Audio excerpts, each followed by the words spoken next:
Well, it's Friday morning, the birds are chirping, the weather's finally cooled down, and there's a cyclone about 150 kilometres off the coast of Queensland,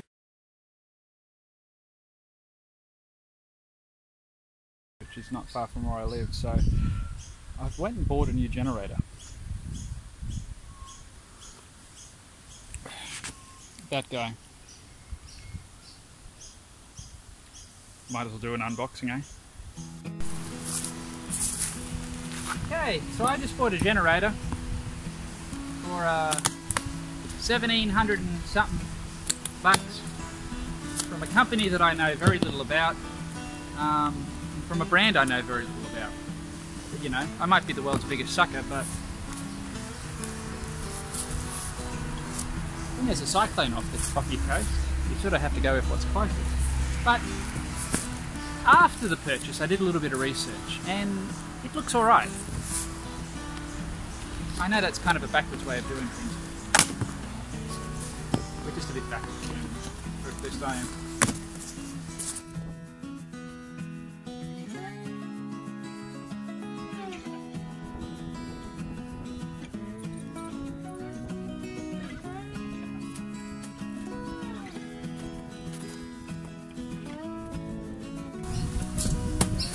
Wow, she's quite a unit.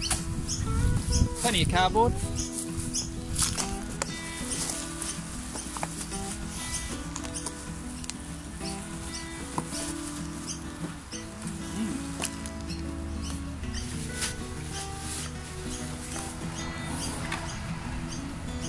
Oh dear.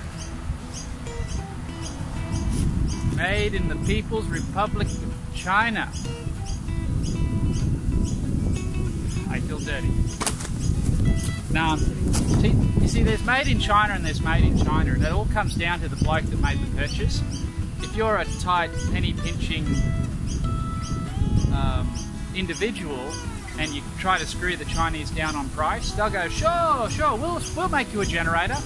And then they'll do things like, to cover their costs, use lighter gauge wire or stretch the fuel line from the fuel tap gas tank all the way down to the carburetor, make it tight as a rubber band. I've actually come across that. I have a generator, that's how it came. They'll just cut corners to give you the product at the price that you're willing to pay. But if you're willing to pay for it, they're willing to make a quality product. You just have to be, it really comes down to the bloke who ordered the stuff as to how good it's going to be. So I'm hoping that whoever had this made in China, and it seems to have some pretty good features built into it, that they did the right thing. We'll see. Now they haven't, well, let's see what's in here. We have a little package here that, okay, they have supplied us with oil.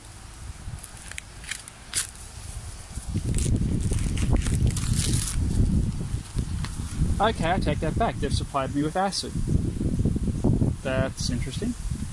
That's actually a good sign.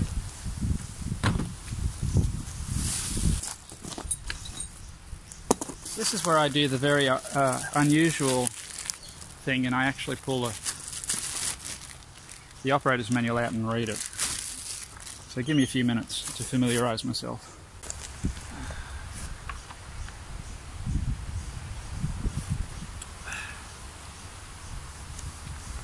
Chapter 1.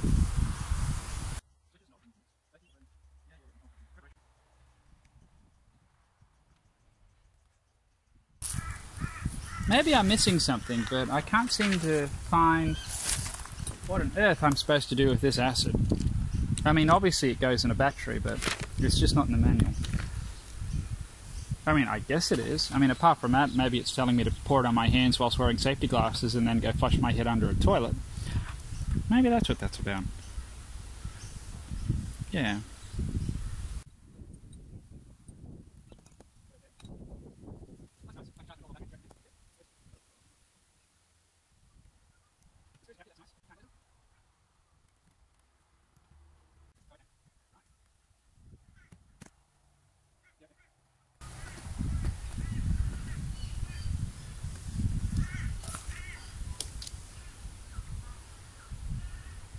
Filling method.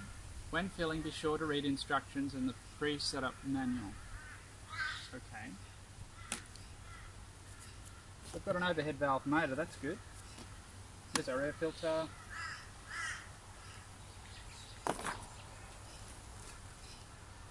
So where is this battery? Alright, I worked it out.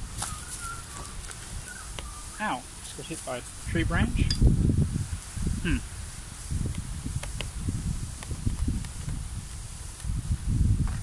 Hiding beneath this innocent little cover is in fact a battery. And it wants some acid.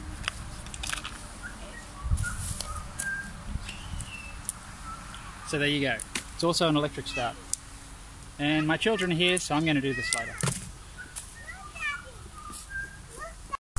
The oil I wanted to use in it is this stuff. And basically using a dedicated, like, small engine motor oil, these things are air cooled and they get hot.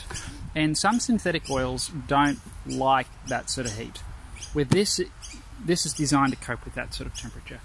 So it's worth investing in, like, it's a little bit more expensive, but it's worth getting motor oil that's actually designed for a small stationary 4-stroke motor, which is what this is.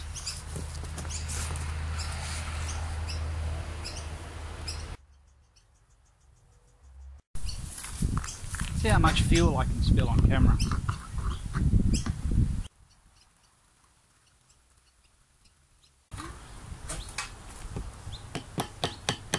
Well, 5 litres should be half of this thing's capacity. It's got a 10-litre tank. Oh, that's handy. Oh, you can't over tighten it, that's nice.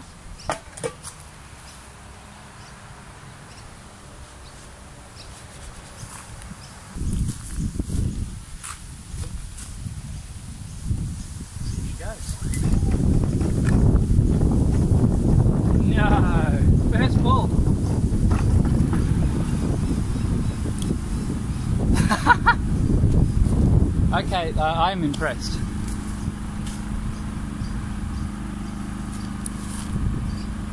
Okay, what you can't hear is this thing running. It is seriously quiet. I'm going to go around this side. Now for the fun part, where we get to test this generator out. Here's an assortment of different stuff that I have that I'm going to plug into this generator and give it a go. Don't know about the welder. What are we rated for? Gosh. So this is going to punish it. I actually think that it might even just trip that out, but no point in speculating. Just need to try it. I love that. First pull every time. I mean, I'm not going to say it's as good as a Honda because I've never owned a Honda, but by golly,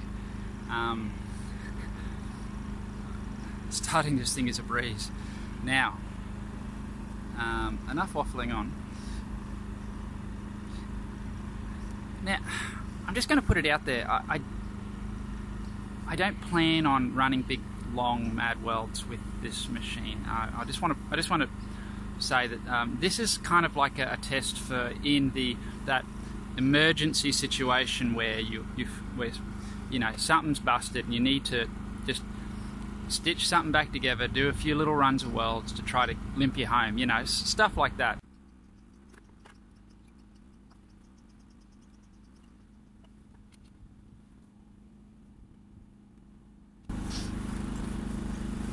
To begin with, I'm just going to sink that 9-inch grinder into that bit of 75mm by 3mm box, and we'll just see what the generator does once the grinder gets under a bit of load.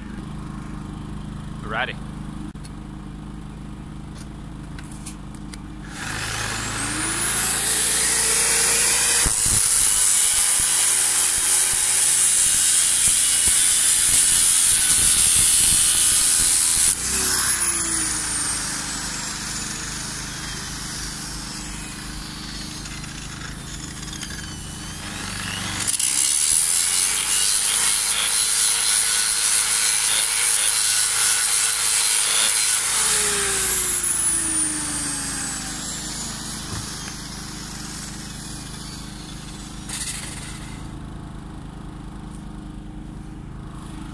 that didn't seem to phase it at all.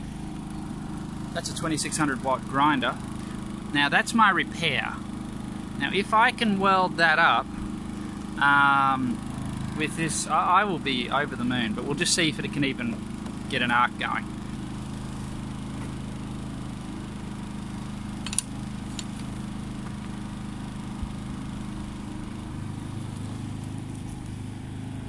Just pushing that away because it just occurred to me that there's petrol inside that generator and I don't want to spark doing something silly. I don't think it would, but just to move it away is, well, it just makes sense, doesn't it?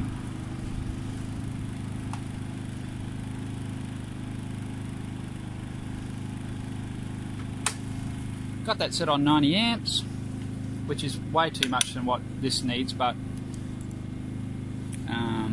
we'll just see how it goes, eh?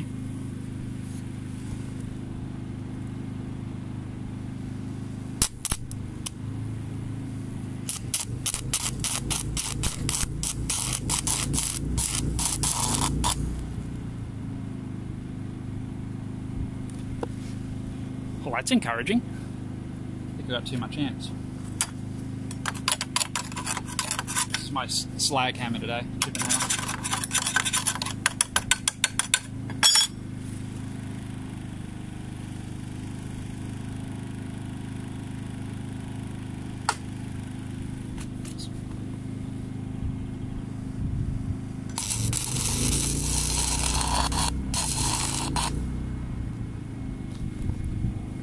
That is doing that with no worries at all.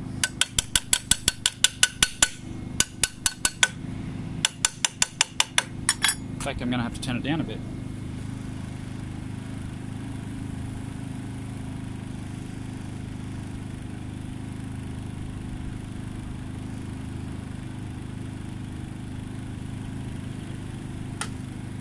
.65 amps.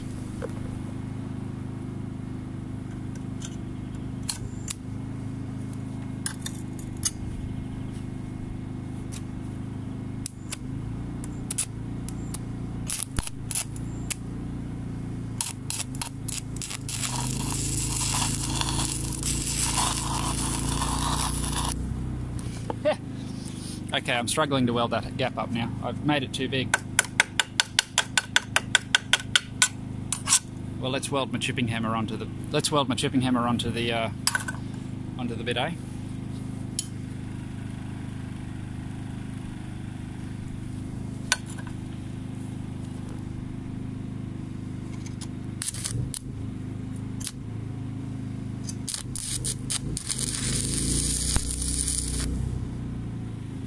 You can hear it load up.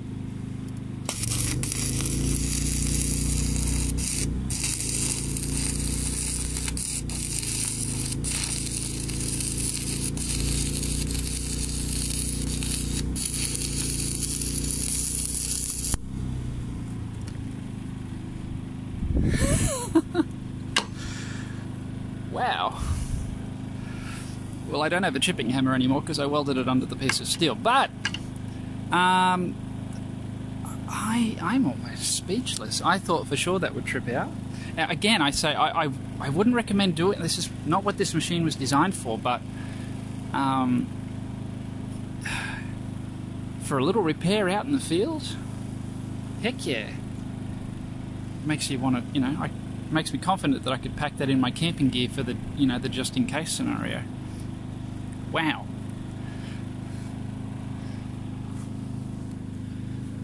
The arc sort of didn't want to sustain itself. It wanted to snuff out really easily. I had to keep a really short, real tight arc, but that totally welded that. That's 75 mil. That's, I mean, it's a terrible weld, but that's, let's see if I can snap that.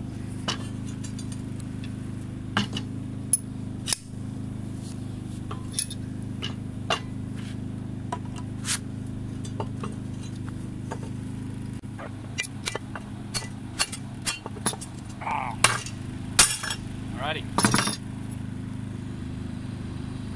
Look at that. We broke the weld right down the middle.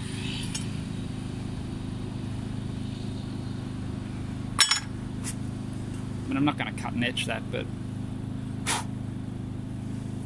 that would have been a good repair.